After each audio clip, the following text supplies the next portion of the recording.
Welcome back to Chess for Stress, November 15th, 2021. So today we're going to talk more about compounding and how compound interest works on your investments and your savings and more. So I'm going to let you listen or see if the podcast goes through from the College Investor to explain a little bit more about how compounding works on your investments and not just your savings. So we're going to go into it. Basically it says when it comes to investing, time is your friend. Why? Because over time your investments will tend to grow at compounding rates. So that means the money that your money has already earned makes more money. So this is why Albert Einstein famously said compound interest is the eighth wonder of the world. He who understands it earns it, and he who doesn't pays it. Here's what you need to know about compounding and how it affects your investments. Welcome to the College Investor Audio Show, where we talk about the biggest issues impacting millennial money, from student loan debt to side hustles to building wealth. We will show you how to get out of debt so that you can build real wealth for the future. Hello and welcome to another exciting show. This is going to be so much fun. It's the College Investor Audio Show, and today we're talking about making lots of money over a long period of time. Compound interest, which kind of goes along with the saying that you may have heard growing up. When it comes to investing, time is your friend, son or daughter. Why is that? Well, because over time, your investments will tend to grow at compounding rates. That means the money that your money has already earned makes more money. It's an interesting definition, I know, but let me just say it again. The money that your money has already earned makes more money. Boom. That's how it works. And here's what you need to know about compounding and how it affects your investments. One of the most common pieces of financial advice is to invest $50,000 of your money in the stock market each year and to not look at your balance for 40 years. On the dawn of your retirement, you'll open up your portfolio with hundreds of thousands, no, millions of dollars to your name. Net worth skyrockets. So how do you have so much money? Well, the answer is compounding, which is sometimes called compounding growth or compounding interest. Now, compound growth is the concept where the initial investment grows, either through dividends, interest, or capital gains each year. Then, provided that you don't spend the growth, don't do that, the next year, the earnings and the initial investment grow. Even if the rate of return stays the same, like 5% each year, the total value of the investment goes up at a faster and faster clip each year. It's so exciting to see this because humans tend to think linearly. It's very difficult, maybe even impossible for us to truly grasp the concept of compound growth. So let's do kind of a simple example. And by the way, if you go to thecollegeinvestor.com, you can even figure out, we have formulas to look at, very easy mathematical formulas where you can just plug in numbers and you can see what your compound growth, you can calculate it over time on your own, of your own investments. And there's also lots of graphs just to show you the concept of compound growth. But here's just one fairly simple example of how powerful this can be. So many investments have historically shown returns that match compound growth patterns over a long period of time. So what does that mean? Let's look at something really powerful. How much money do you think you would have if you doubled a penny every day for a month, 30 days? Just one tiny, not even copper anymore, penny, 1 cent, doubled every day for 30 days. $10.7 million.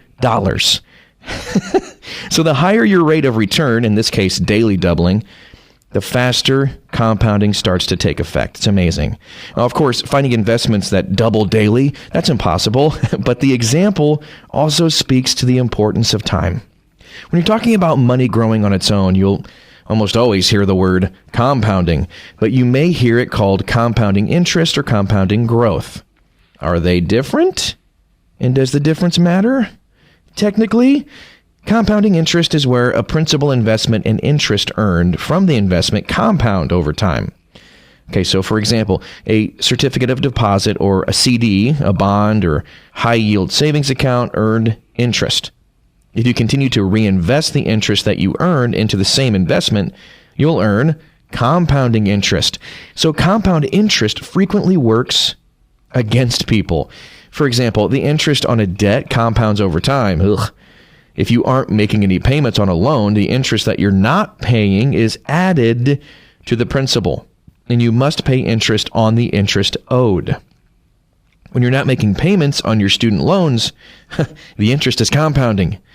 Compound growth is where the principal investment plus capital gains, such as rising stock or real estate prices, and dividends, rents, or interest compound over time. Since most investments don't earn interest, the most accurate terminology is compounding growth. So, that said, compound interest is a colloquial phrase in the world of investing, basically. If you talk about compounding interest in real estate, everyone will understand what you're saying.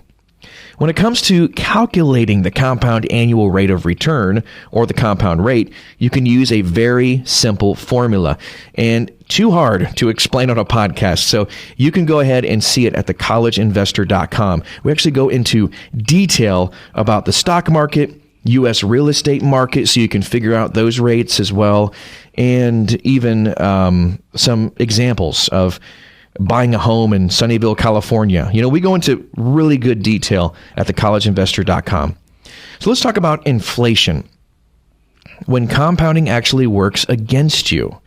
So compounding doesn't always work in your favor, of course, but so when you have debt, the interest on the debt compounds, as we mentioned earlier. So if you've ever checked out a loan amortization schedule, you'll notice that most of your early payments go towards interest, and very little goes towards the actual principal balance. That's because you pay interest on the entire amount of loan that's outstanding. The only way to cut back on interest you pay is to either pay extra towards principal or to lower your interest rate, or even do both. Even if you don't have debt, compounding works against you through inflation. One good measure of inflation is called the Consumer Price Index. So this compares the cost of a basket of goods and services, such as houses, cars, utilities, groceries, etc., over time. The growth rate in CPI is the inflation rate. It is the amount that inflation works against you. So over the past 50 years or so, inflation has eroded wealth by 3.99% per year. Yikes. Now, I should mention that inflation has tended to be much closer to 0 to 2% over the past few years, and so that 3.99% calculated here may kind of overstate the reality. Nonetheless, it is important to note that your investments need to earn somewhere between 2 to 4% per year just to match inflation. Here's the good news. If you haven't started investing yet, it's time to get started like right now. The sooner you start investing, the faster compounding can work in your favor. Think about opening a Roth IRA. Better yet, get the company to match for your 401k if you have that option too. Invest the money and keep your hands off of it. 40 years from now, or even less if you're a super saver, that sweet, sweet compounding will be spinning off enough money for you to live off your investments. And that, my friends, is a dream retirement. Do whatever you want. It's all there. You're a millionaire, and it's not that hard to get there. Just takes time. That's all we got for today. There's a lot to cover in compounding and all that kind of stuff. We could spend hours talking about it, but you can see and go into detail and even figure out your own compound rates with a simple formula and lots of charts and graphs. Those are fun too at thecollegeinvestor.com. You guys are awesome. Go have fun, invest, and then keep your hands off it and enjoy the fruits of compounding. We'll talk to you again next time. Okay, so let's say that the U.S. real estate market for a single-family home, say some people want to compare their investments in the stock market with the value in their homes. So say this calculation will show you the growth of a median home prices over 40 years. So say like in quarter one of 2019, in your area, the median growth was the median sales prices or for homes, or the median value, I would say, is 313,000, and the beginning value. So you have your current value, now the beginning value, quarter one, 1969. You can choose any date and number that date corresponds to. For that particular or that same home was 25,700. So the number of years from 69 to 2019, 50 years. So the compounded rate of return, or the actual rate of return, without any growth or anything like that, is it was returned every year for 50 years of 5.1%.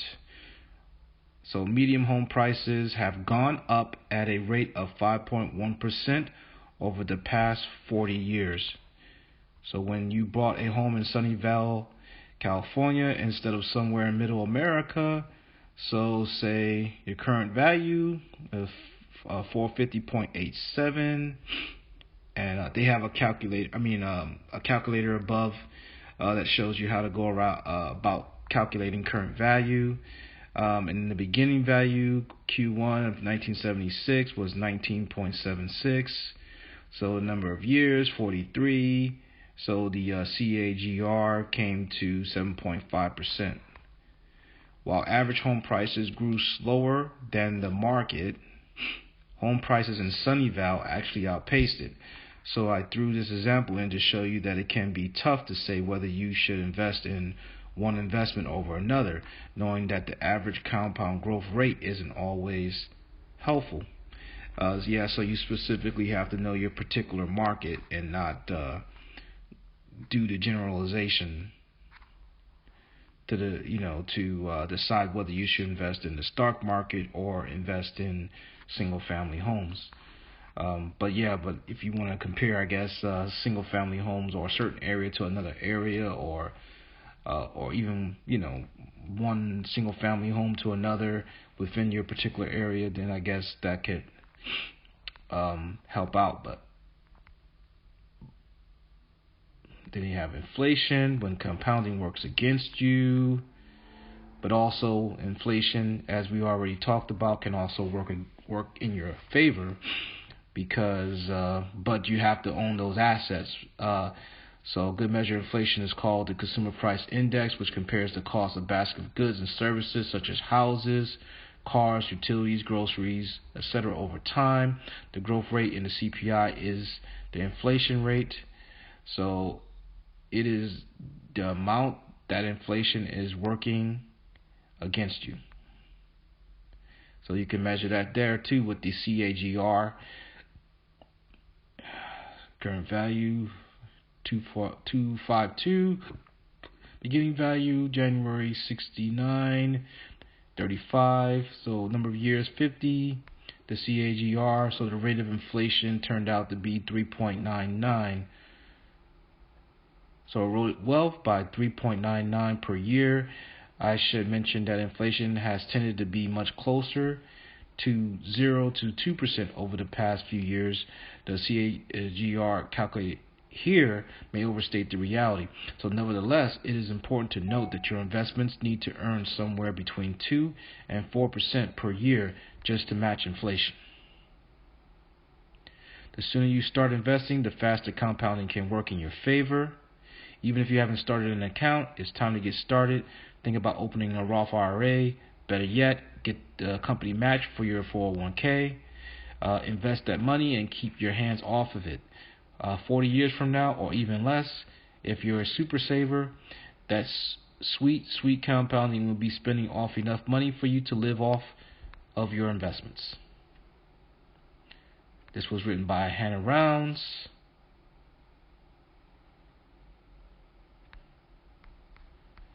For the College Investor. And let's see how they